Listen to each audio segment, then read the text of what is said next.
ভাইপো বাড়ি আছো? দুয়ারে এঁটে ঘুমিয়ে আছে পাড়া, কেবল শুনি রাতের কড়া নাড়া। ভাইপো বাড়ি আছো? শক্তি চট্টোপাধ্যায়ের রমণী বাড়ি আছো অনুকরণে আজকে এই কথা পংক্তি আজকে অবশ্যই বলার দরকার। ভাইপো এক কথায় তিনি হচ্ছেন আমাদের প্রাক্তন মুখ্যমন্ত্রী। প্রাক্তন শব্দটা বলতে খুব ভালো লাগছে। প্রাক্তন মুখ্যমন্ত্রী মমতা ব্যানার্জির তার আদরের স্নেহের একমাত্র ভাইপো, যাকে বাংলার মানুষ অর্থাৎ তৃণমূলের যারা চাটুকার তাবেদার তারা কখনো তাকে যুবরাজ বলে সম্বোধন করেছেন, কখনো সেনাপতি বলে সম্বোধন করেছেন, কখনো বা তাকে পরবর্তী উত্তরাধিকার মুখ্যমন্ত্রী হিসাবেও তাকে তারা ভেবে নিয়েছেন। আর এই গ্যাস বেলুনে চেপে একেবারে অত্যন্ত নিম্ন মেধার একটা ছেলে পশ্চিমবঙ্গের রাজনীতিকে কার্যত পুরো একেবারে ধ্বংস করে দিল। রাজনৈতিক সংস্কৃতি পুরো ধ্বংস করে দিয়ে আজকে তিনি ওই খিলেটের দরজায় বসে রয়েছেন। তিনি জানতেন না, তিনি পড়েননি তো আসলে, রোমানিয়ার ইতিহাস পড়েনি, চেসুস্কুর ইতিহাস পড়েনি, এরকম বহু এরকম যারা স্বৈরাচারী মনোভাবের সেই মানুষগুলির ইতিহাস পড়েনি যে ক্ষমতা থেকে যদি সরে যায় একদিন মানুষ তার রাজপ্রাসাদ লুট করে নেবে, রাজপ্রাসাদ ভেঙে গুঁড়িয়ে দেবে। সেই ইতিহাসটা তিনি পড়েননি, কারণ তার সঙ্গে এই ইতিহাসের পাঠ বা রাজনৈতিক পাঠ নেই। তিনি একেবারে সরাসরি প্যারাশুট করে নেমেছেন, প্লেনে করে এসছেন। তৃণমূলের সে দুর্দিনের যে ঘটনা তার থেকে বহু দূরে থেকেছেন এবং তারপর যখন তিনি এসছেন সিংহাসনে বসে তৃণমূলের সোনার দিনগুলিতে সোনার হাঁসের ডিম খেয়ে তিনি বড় হয়েছেন। তোলাবাজি নজরানা ছাড়া তৃণমূল কংগ্রেসে কেউ পদ পেত না, আর তার সঙ্গে সহযোগিতা করেছিল তারই দোসর একেবারে। বলে না যে ডুগি তবলা যেমন জগায় তেমন মাধায়, সে আইপ্যাক আর অভিষেক ব্যানার্জি দুজনে একেবারে একে অপরের পরিপূরক, আর তাদের মাঝখানে ছিলেন মমতা ব্যানার্জি। সমস্ত কিছু যেন অন্ধ ধৃতরাষ্ট্রের মতো তার পুত্র সম এই ভাইপোর স্নেহে তিনি একেবারে অন্ধ হয়ে গিয়েছিলেন। আর তার পরিণতি হচ্ছে তিল তিল করে জমা তার স্বপ্নের রাজ্য পশ্চিমবঙ্গ থেকে প্রায় তাকে বিতাড়িত হতে হয়েছে। যদি এখনো তিনি নিজের সেই দম্ভ অহংকার থেকে বেরোতে পারেননি, তবে তার ভাইপোর মুখটা দেখলে এখন খুব ভালো লাগে। একেবারে শুকিয়ে আমসত্ত্বের মতো হয়ে গেছে, আমসি বলে না, একদম শুকিয়ে আমসি হয়ে গেছে। যে শান্তিনিকেতন 188 যে শান্তিনিকেতনের দিকে তাকাতে লোকে ভয় পেত, আজকে সে শান্তিনিকেতনে গিয়ে দরজায় ঠকঠকিয়ে বলছে ভাইপো বাড়ি আছো? সাধারণ মানুষ বলছে না, ভাইপো বাড়ি নেই। তার কোনো হদিশ নেই, কারণ মানুষ আজকে তার বিরুদ্ধে চলে গেছে। ক্ষমতার অলিন্দ থেকে তাকে ধাক্কা মেরে, গলা ধাক্কা মেরে তাকে রাস্তায় নামিয়ে দিয়েছে। আর তার সামনে থেকে যে প্রাচীর তোলা হয়েছিল, প্রহরার প্রাচীর, আজকে উন্মুক্ত করে দিয়েছে। সেটা উন্মুক্ত শুধুমাত্র ওই শান্তিনিকেতনের জন্য না, উন্মুক্ত হয়ে গেছে সেখানকার সাধারণ মানুষের জন্য, যাদের ট্যাক্সের টাকায় ফুটানি মারত। তার হাবভাব, তার চালচলন ছিল একেবারে একজন স্বৈরাচারী রাজার মতো। সবাই তার চাকর বাকর, সবাই তার প্রজা, আর তিনি ছিলেন রাজা। এমনই তার হাবভাব ছিল।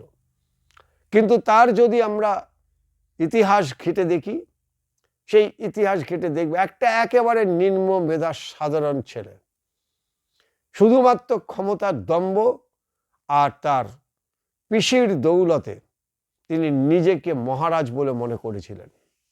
আর তাই তো আজকে ক্ষমতা থেকে সরে যাওয়ার পর এলে বেলে প্রত্যেকে গিয়ে, যাদেরকে তিনি মানুষ বলেই ভাবতেন না, যাদেরকে 1 কিলোমিটারের মধ্যে যেতে পারতেন না শান্তিনিকেতনে, তারা আজকে শান্তিনিকেতনে গিয়ে বলছেন, ভাইপো বাড়ি আছো? আরো ভালো লাগবে ভাইপো। আজকে যখন তোমার চিরপ্রতিদ্বন্দ্বী শুভেন্দু অধিকারী যখন মুখ্যমন্ত্রী পদে শপথ নেবে, সেটা দেখে তোমার আরো ভালো লাগবে। পাহাড় আর সমতলের মধ্যে ফারাকটা তুমি বুঝতে পারবে। আর শুভেন্দু অধিকারী একটা রাজনৈতিক পরিবার, একটা স্বাধীনতা সংগ্রামী পরিবার থেকে উঠে এসেছে। তোমার মতো আকাশ থেকে পিসির দয়ায় মাটিতে নামেনি, সিংহাসনে বসে পড়েনি। মেদিনীপুরের মাটি গায়ে মেখে, বাতাস লাগিয়ে, নোনা জল মেখে সারা বাংলা চষে ফেলে তিনি আজকে এই জায়গায় এসছেন। মুখ্যমন্ত্রী বলেছেন না যে ওর নখের যোগ্য না শুভেন্দু আর অভিষেকের মধ্যে তুলনা করতে গিয়ে। আজকে মুখ্যমন্ত্রীকে আমরা বলছি, আমরা সাধারণ মানুষ, সাধারণ ভোটার বলছি, যারা এতদিন আমরা শুধু দূর থেকে তার সমালোচনা করে গেছি, আমাদের এই ক্যামেরা কখনো থামেনি, আমাদের সাংবাদিকতা কখনো থামেনি, কারণ সব সাংবাদিক তেলা চাটা না, সব সাংবাদিক চটি চাটা না। আমরা কোনো কিছু পাওয়ার আশাই করিনি। হ্যাঁ, একেবারে একদম জোর দিয়ে বলতে পারি যে বিজেপি সরকারও যদি এই তৃণমূলের মতো তারাও যদি সাধারণ মানুষের বিপক্ষে কাজ করে, বা এই যদি সমস্ত ক্রিমিনালদের নিয়ে দল করে, তাহলে বিজেপির বিরুদ্ধে বলতেও আমাদের গলা কাঁপবে না। কারণ আমরা কোনো দলের চাটুকারিতা করব না, কোনো তাবেদারি করব না। সাধারণ মানুষের স্বার্থে বাংলার খবর করছে এবং করবে। আমাদের প্রিভিয়াস যে সমস্ত ব্লগগুলি আছে খুলে দেখবেন, গত 2 বছর ধরে কন্টিনিউ আমরা এই তৃণমূলের বিরুদ্ধে বলে গেছি। যখন তৃণমূল ক্ষমতায় ছিল তখনও বলে গেছি, অনেক হুমকি পেয়েছি কিন্তু পাত্তা দিইনি, কারণ আমরা জানি আমার চলার পথ সোজা। শপথ নিয়ে, প্রতিশ্রুতি নিয়ে, শপথ নিয়ে যে রাজ্যের প্রধান তুমি হয়েছ, সেই মানুষের প্রত্যেকটি প্রতিশ্রুতি তোমাকে পালন করতে হবে। আর যদি তুমি না পারো, তার উল্টো পথে চলে যাও, মানুষকে কিভাবে ধোঁকা দেবে, মানুষকে কিভাবে তুমি অত্যাচার করবে, তাহলে তোমার বিরুদ্ধেও আমাদের এই কথা বলতে গলা কাঁপবে না। আজকের একটা সন্ধিক্ষণে দাঁড়িয়ে আছে পশ্চিমবঙ্গ। একটা নতুন ভাবনা চিন্তা, একটা নতুন সংস্কৃতির একটা দিন দিয়ে শুরু হবে। আমাদের প্রতিশ্রুতি দিয়েছেন যে আইনের শাসন প্রতিষ্ঠা হবে। আমরা দেখতে চাই সেই আইনের শাসন বিজেপি, এই মুখ্যমন্ত্রী শুভেন্দু অধিকারী তিনি প্রতিষ্ঠা করবেন। আমাদের বিশ্বাস আছে, ভরসা আছে তিনি পারবেন, কারণ তার মতো রাফ অ্যান্ড টাফ একটা মুখ্যমন্ত্রী পশ্চিমবঙ্গে দরকার। তার অর্থের জন্য তিনি কখনো রাজনীতি করেননি, কারণ জন্মের পর থেকেই তিনি দেখেছেন অর্থের প্রাচুর্য। আর তাই তিনি 2020 সালে প্রায় গোটা অর্ধেক রাজ্যের রাজ্যপাট ছেড়ে দিয়ে তিনি বিজেপিতে চলে এসেছিলেন শুধুমাত্র আত্মসম্মানের তাগিদে। ওই একটা 2 টাকার একটা একদম নিম্ন মেধার একটা রাজনৈতিক নেতাকে তাদের মাথার উপরে বসিয়ে দিয়েছিলেন। এই বর্ষিয়ান তৃণমূল নেতারা যারা আজকে মুখ খুলছেন, তারা এখনো চুপ করে আছেন, আর যারা মুখ খোলেননি তারা আজকে খুলছেন। কিন্তু সেটা 2020 সালে শুভেন্দু অধিকারী দল ছেড়ে বুঝিয়ে দিয়েছিলেন যে তিনি কারো তাবেদার না। তার স্বাভিমানতা, তার অস্মিতা তার শরীরের রক্তের মধ্যে বইছে। তাই বিদ্রোহ ঘোষণা করে তিনি দল ছেড়ে চলেছিলেন। যখন এসছিলেন তিনি 4 থেকে 5টি দপ্তরে তিনি মন্ত্রী ছিলেন, একাধিক পদে তিনি ছিলেন। যদি টাকা বা ধান্দাবাজির জন্য হতো তাহলে তিনি তো দল ছাড়তেন না। কিন্তু তিনি ছেড়েছিলেন যে তার মাথার উপরে একজন প্রভুকে বসিয়ে দেওয়া আছে, আর সেই প্রভুত্ব তিনি স্বীকার করতে রাজি হননি। আর আজকে নিজের ক্ষমতা বলে তিনি রাজ্যের সর্বোচ্চ পর্যায়ে রয়েছেন। আমরা তার কাছে অনেক আশা করব, বিজেপি দলের কাছে আশা করব, যে পদ্ধতিতে পশ্চিমবঙ্গের মানুষ এতদিন ধরে চলেছে, সেই পশ্চিমবঙ্গের মানুষ, পশ্চিমবঙ্গের যে মানুষগুলি আজকে অত্যাচারিত হয়েছিল, যে কারণে তৃণমূল কংগ্রেসকে ছুঁড়ে ফেলে দিয়েছে, সেই মানুষগুলি দিকে তাকিয়ে বিজেপি নতুন করে শুরু করবে। এই গুন্ডাগর্দি মস্তানি ঠিক যেভাবে আমাদের আদিত্যনাথ যোগী উত্তরপ্রদেশে দেখিয়েছে যে রাষ্ট্র শক্তির উপরে কোনো কিছু হতে পারে না, রাষ্ট্র শক্তি হচ্ছে সব থেকে বেশি, যে মাফিয়ারা একটা সময় সমাজবাদী পার্টি অখিলেশ যাদব মুলায়ম সিং যাদবকে পোষা ছিল, সেই মাফিয়ারা আজকে একের পর এক এনকাউন্টারে শেষ হয়ে গেছেন। আর যদিও বা কয়েকজন বেঁচে আছেন, তারা প্রাণের ভয়ে প্রাণ বাঁচাতে জেলের মধ্যে গিয়ে নিজেরাই আশ্রয় নিয়েছে।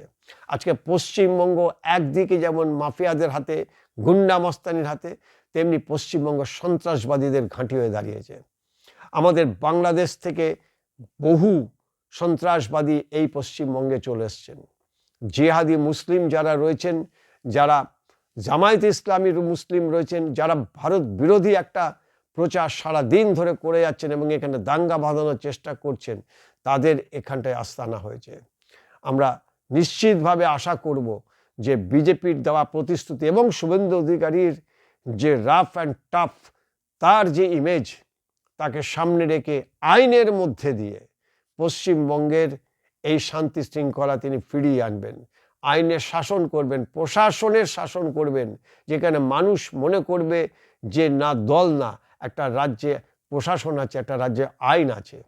আইন শব্দটাই আমাদের রাজ্য থেকে উঠে গেছিল। এক শ্রেণীর মানুষ তারা নিজেদেরকে মনে করেছিল যে আমরাই সরকার। চারিদিকে শুধু ঘুষের রাজত্ব, ঘুষ ছাড়া কোনো কিছু কাজ হতো না।